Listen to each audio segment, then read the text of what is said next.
Support comes from the Missouri Forest Products Association, saluting Earth Day on April 22nd with an ongoing commitment to help offset carbon emissions with sustainable harvesting of Missouri forests. Details at choosewood.com. Welcome to St. Louis on the Air. I'm Sarah Fensky. Today, we remember George Herbert Walker III, better known as Bert Walker.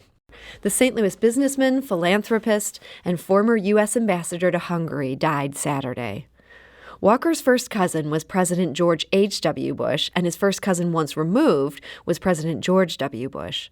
The Bush and Walker families came together in 1921 when Prescott Bush married Dorothy Walker, who lived in St. Louis's Central West End neighborhood. Bert Walker was a guest on St. Louis on the Air in March of 2007. He talked about how he came to serve as ambassador to Hungary from 2003 to 2006. Rather than retire and sit in a rocking chair, my wife and I never worked abroad, never really lived abroad, went down to see my cousin, George Bush, 41 president, and told him we really would love to live abroad. We'd love to work for the government. Perhaps there is a fragile relationship with some government, and because we are members of the family, we might be able to heal that relationship or have some impact on it. And he said, great, I'd support that. Maybe you could even be an ambassador. We had never, frankly, that had never occurred to us. We weren't asking for that. But he said, write a letter. I'm not going to tell my son what to do. Write him a letter and tell him what you'd like to do and put it in the book, see what happens. If he asks me, I'll put in a word for you, but I'm not going to tell him or suggest it. So nothing would happen. We did write that letter, and then a number of months later, the current president, came to St. Louis to make a speech, invited me to ride down with him in the limousine to a speaking engagement, and said, hey, I hear you're interested in possibly a position overseas. And I said, oh, Mr. President, we would be so excited if something like that happened. And he said, well, what country would you want to go to? There's some beautiful countries over there.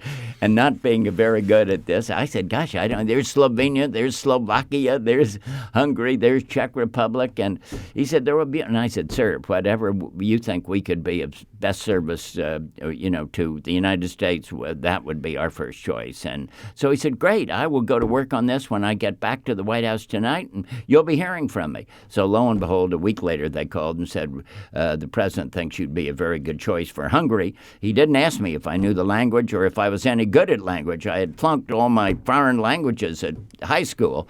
So at any rate, off we went on October 1st, as you said earlier, and had a great experience. It was such a privilege to be the U.S. ambassador to Hungary. That's St. Louis and Bert Walker, who died Saturday.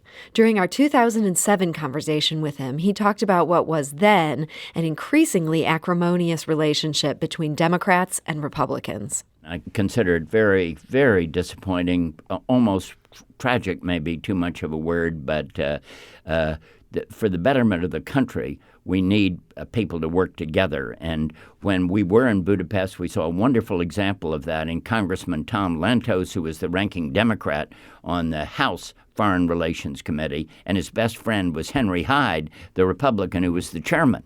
And they came over to Budapest. They worked together, and as a result of that, that whole committee worked well together. I think it's absolutely right that I know my uncle, the Prescott Bush, who was the father of the 41st president, admired and had wonderful relationships with Democrats on the other side of the aisle, admired so many of them so much, and worked closely with them to face some of the issues. So to me, it's the polarization, the acrimony between the parties today, the fact that political leaders are not thinking about what is the best for the country, what can we do to advance some of these goals by working together instead of what's the best for my party or what's the best for me personally, is really a sad, unfortunate state of affairs. That's Bert Walker talking about an increase in political polarization on this show 13 years ago. In addition to being a U.S. ambassador and CEO of Stifel Nicholas, Walker was on numerous civic boards. He was also a major benefactor of Webster University. The university's School of Business and Technology is named after him. Bert Walker was 88. This is St. Louis on the Air on St. Louis Public Radio, 90.7 KWMU.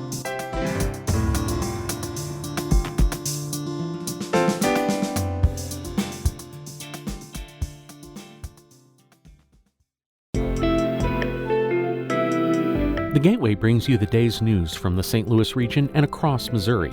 It also includes stories from the Illinois side of the river and our Metro East reporter, Will Bauer. In Alton, in Belleville, in East St. Louis, in Edwardsville, in Cahokia Heights, at Scott Air Force Base, I'm Will Bauer. St. Louis Public Radio. Listen to reports from Will and all of our journalists weekdays on the Gateway, on the STLPR app, and wherever you get podcasts.